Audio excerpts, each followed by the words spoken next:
menikah, segala beban yang berat insya Allah pindah ke saya. Karena saya pengen setiap harinya dia tertawa, melihat dia bahagia. Karena bayi jannati itu bisa diraih kalau di dalamnya ada seorang istri yang bahagia. Itulah yang saya cari. Mas Ferry tadi menghadapi Mbak Vena yang katanya ngorok gimana, Mas?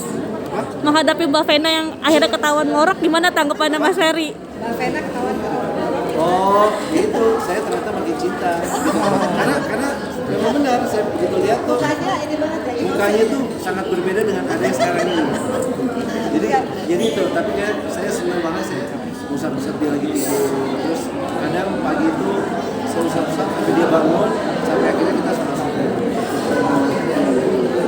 Setelah kan dimanja ya. 9 tahun sendiri otomatis biar gimana pun si kuat-kuat yang kuat. Ya tanya nangis. Ya alhamdulillah makanya kenapa tidurmu ngorok tambah gemuk karena tidurnya nyenyak banget. Gak pernah mimpi sampean dan kedua makan jadi Karena kalau sebelum tidur saya suka pijitin dia juga. Kan dia sering pijitin tuh. Ya alhamdulillah. Untuk saya dulu belajar nih beberapa tempat.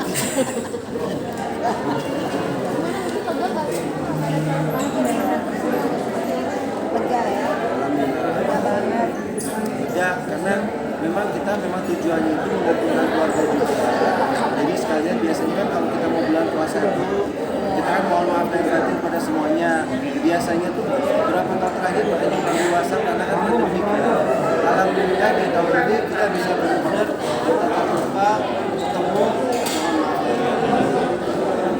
Mungkin ada tradisi ini kasih di bulan Ramadan besok nanti bakal ada tradisi. Oh iya. khusus nggak sih? Jadi ini selain tradisi yang tadi saya sebutkan ya, selain menunjukkan ibadah puasa, tarawih bareng, tadarusan, nanti pada saat lebaran juga kita akan ada ritual baru. Jadi kita pertama mengunjungi rumah Mami Ayu, setelah kumpul di situ baru kita